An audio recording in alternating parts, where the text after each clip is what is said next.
ہر أکِس مسلمانس پزِ پانس برونٛٹھ کن سۄ لسٹ تھاوٕنۍ اور پتہٕ پزِ پنُن پان اپنی حفاظت کرنی چاہیے ان تمام گناہوں سے میں اپنے آپ کو بچاؤں گا کیونکہ یہ حرام ہے.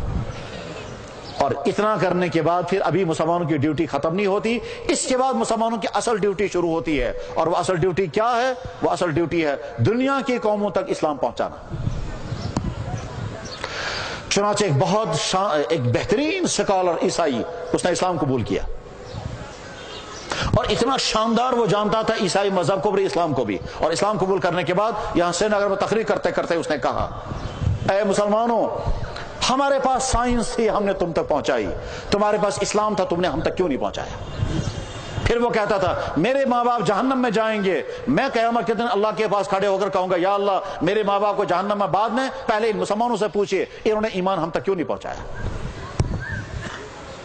تو اس لیے اس کے بعد ہماری ذمہ داری ہے کہ دنیا کی قوموں تک اسلام پہنچائیں. اللہ اکبر. میرے ایک بھائی مجھ سے ملے, کہنے لگے جی عجیب بات ہے ہم اسلام کی دعوت دینے کے لیے تیار نہیں ہیں ورنہ دنیا کی قومیں تو پیاسی ہیں. پھر اس نے واقعہ سنایا اپنا, کہنے لگا میں سری نگر حضرت بل میں تھا, مغرب کی نماز پڑھنے کے لیے گیا, وہاں میں نے دیکھا کچھ ہندو آئے ہیں گھومتے ہوئے اور 20-30 آدمیوں کا گروپ ہے.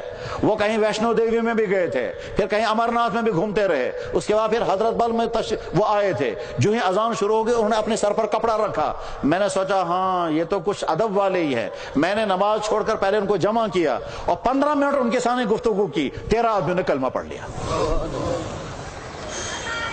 اور ان میں سے ایک آدمی کہتا تھا او میرے مالک میں تجھے ڈھونڈتا تھا ویشنو میں, تو مجھے یہاں ملا. اور میرے مالک میں تجھے ڈھونڈتا تھا وہاں پہاڑوں کے اوپر, تو مجھے یہاں ملا. آج تک مجھے کیوں نہیں یہاں پہنچایا تھا. اور میرے مالک میں تجھ پر قربان ہو جاؤں تو یہاں بیٹھا. اس کنچوانا نہیں ہوند. میرے بھائیوں اگر اس مسلمان دعوت کے مقام پر کھڑے ہو جائیں تو اتنی تیزی کے ساتھ دنیا کی قومیں اسلام میں داخل ہو جائیں گے. اللہ اکبر. مگر مشکل یہ ہے کہ مسلمان نہ خود دین پر چلنے کو تیار ہیں نہ دوسروں کو دین کی دعوت دینے کے تیار. عہد کریں انشاءاللہ اللہ نے ہم کو اسلام کی دولت عطا فرمائی ہے, اس اسلام پر چلیں گے, اسلام پر عمل کریں گے, اپنے گھر کو مسلمان گھر بنائیں گے, اپنے بزنس کو مسلمان بزنس بنائیں گے, اپنے دفتروں کو مسلمان دفتر بنائیں گے, اور جو اسلام ہم سے چاہتا ہے اس کے مطابق عمل کریں گے. اسی میں ہم سب کی کامیابی ہے. وآخر دعوانا ان الحمد للہ رب العالمین برحمتک یا ارحم الراحمین.